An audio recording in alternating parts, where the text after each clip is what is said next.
da Laís Costa Pinheiro, para a doutora Leni.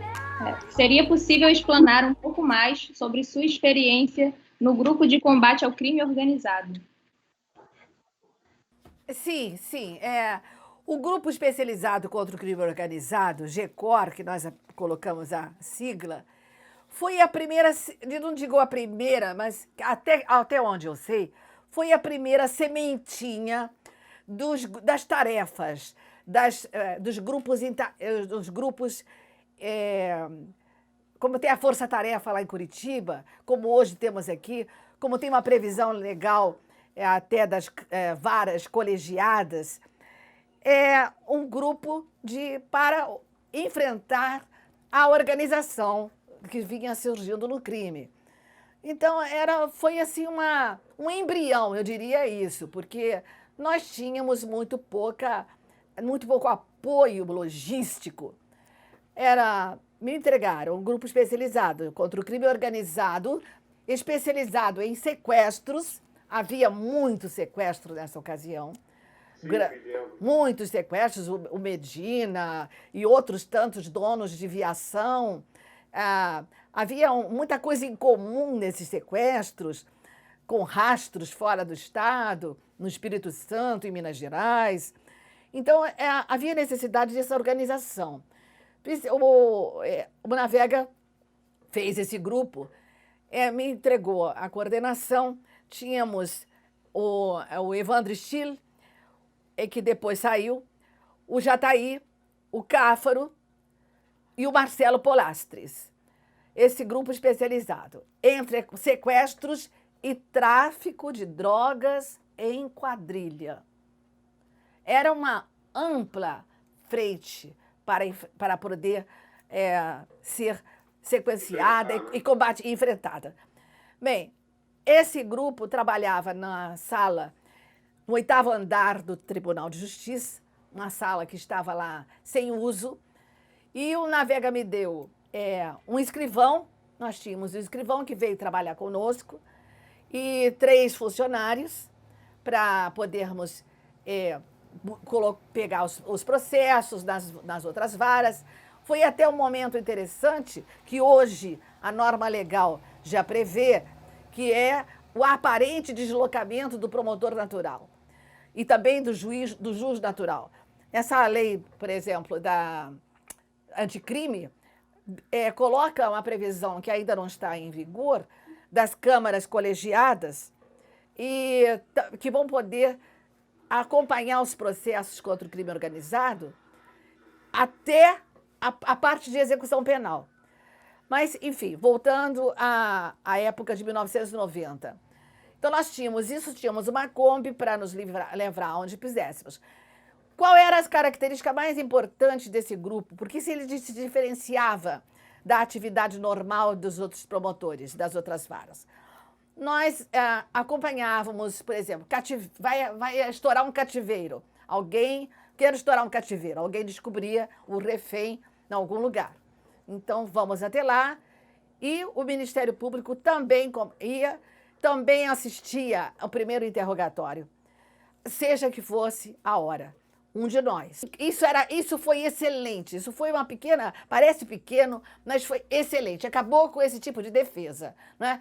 O que ele dizia lá e com as provas que tínhamos, dava para iniciar a investigação e chegar rapidamente à denúncia, chegar rapidamente à coleta de outras provas. O grupo funcionou de forma muito interessante, foi uma colaboração com a polícia muito interessante. Aliás, eu acho que deve ser a tônica do nosso sistema democrático, e esse viés, a área de combate ao desequilíbrio, de área que combate o crime, a infração, ela tem lugar para todo mundo precisa estar junto para trabalhar. Nós trabalhamos muito juntos com a polícia, a DIRCO, e também pelo controle externo.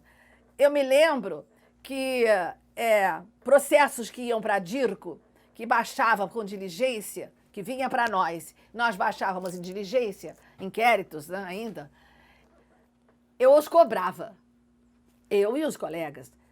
Dizia assim, 30 dias é 30 dias. Cadê o processo? Não voltou? Vamos buscar. Eu entrava na Kombi, junto com o colega, e ia a Dirco. O delegado, já primeira vez, estranhou muito, né? A senhora veio buscar o inquérito. Já passou. Não, mas se dá falta costurar, não precisa, eu costuro lá. Pegava uma bolsa e trazia o processo. Entendeu? Então, havia... Conheça esse filme. Conhece esse filme, né? Então, são pequenas coisas que você... Claro, o controle externo é muito mais do que isso. Mas o principal, nós exercitamos bem isso. A cooperação com Minas Gerais e Espírito Santo.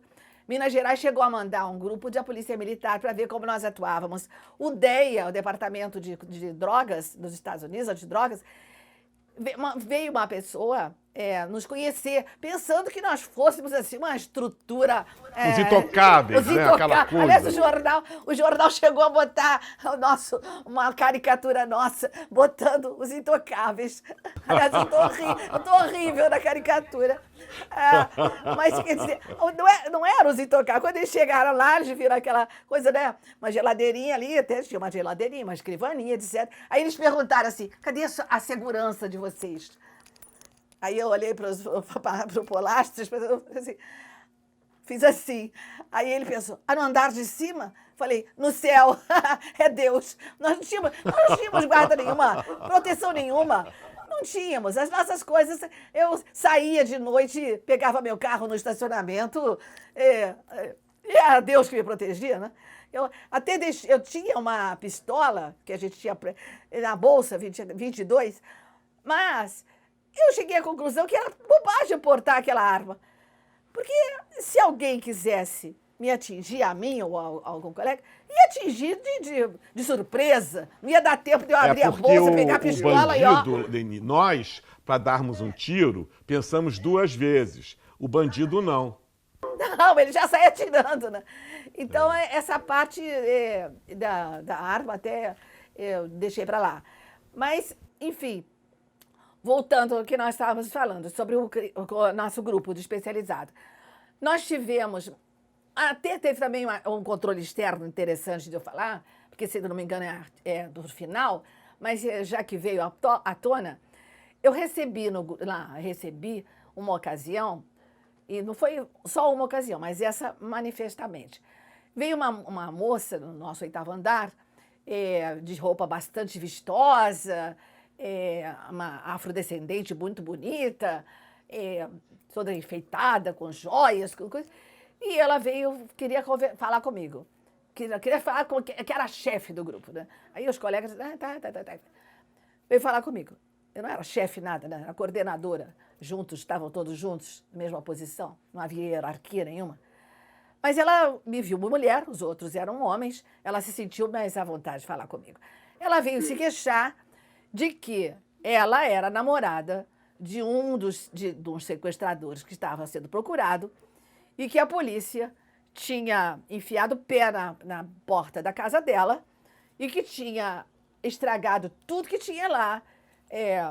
Rasgaram o sofá, rasgaram tudo, procurando coisas, estragaram a televisão, Então, ela não tinha quem se queixar. Por quê? Ela não confiava na polícia para fazê-lo, porque ela não sabia até que ponto essa diligência tinha tido uma ordem, né? Certamente alguma ordem. Então, ela veio se queixar a mim, que seria o órgão de persecução criminal, evidentemente, para prender o marido dela também. Mas eu, na mesma hora, assumi a posição do custos legis, fiscal da lei, entrei em contato direto com o secretário de Polícia Civil, não me lembro agora, ficou conhecido ele, bem conhecido, só que agora, no momento, não me lembro o nome dele. E ele, não é de Saboia, não, né? Não era de Saboia, era um outro antes dele. Saboia entrou depois. Campana? Não foi Campana, né? Não tem importância. Ele foi muito delicado, evidente, eu disse a ele, e conversei com ele, que na nossa gestão, eu não queria mais esse tipo de diligência, porque ela não leva a nada.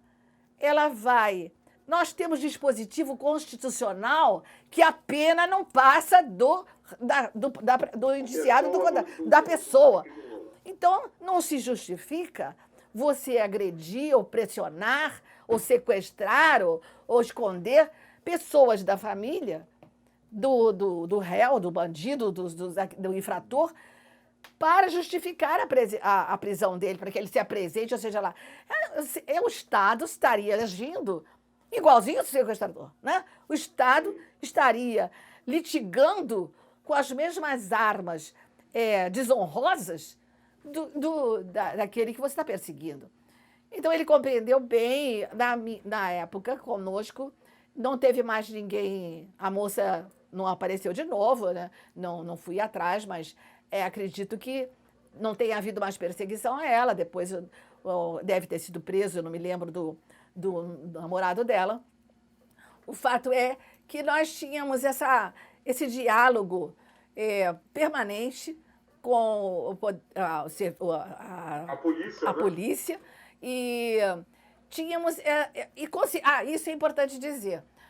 Nós ficávamos até as tantas fazendo as audiências, porque como nós ficamos com os processos dessas pessoas todas, e eram muitos, tráfico de drogas, em quadrilha, e mais sequestros, tinha muitos sequestros, e nós agilizávamos a ação penal, ficávamos nas entrevistas, depoimento das testemunhas, 7h30 da noite, 7 e tanto. Até me recordo um fato bem rápido.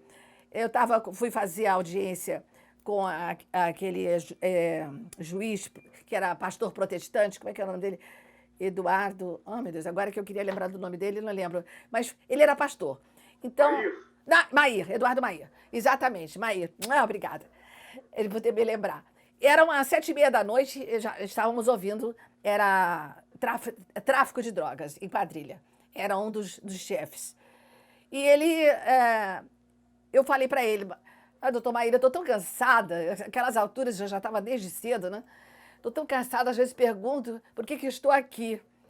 Aí ele disse assim, muito bacana, ele falou assim, doutora, Deus sabe onde bota as pessoas, a senhora está onde devia estar. Uma frase simples, mas... gentil e verdadeira. E aí, realmente, eu pensei, eu acho que eu estou mesmo onde devia estar, então tenho que fazer o melhor, né? O que se espera é que se faça melhor. Mas era essa a ideia, fazer. E nós, ao final, foi muito bom também, surgiu depois uma coisa muito boa, foi substituído pela Central de Inquéritos. Claro, não era a mesma coisa, não era um grupo especializado. Foi um nascedouro também bom da Central de Inquéritos, de agilização, de diminuir a judicialização do inquérito. Vai no juiz, vai do juiz para o promotor, aquela coisa toda. Quando iniciou a Central, que o nosso grupo foi desfeito na era do Biscaia. Biscaia desfez e criou a Centrais de Inquérito, com excelentes propósitos. Mas nós tínhamos, esse que eu gosto de dizer para quem perguntou, para a Laís, nós conseguimos, em segunda instância, olha como nós agilizamos, em menos de um ano, 119 presos. 119 presos.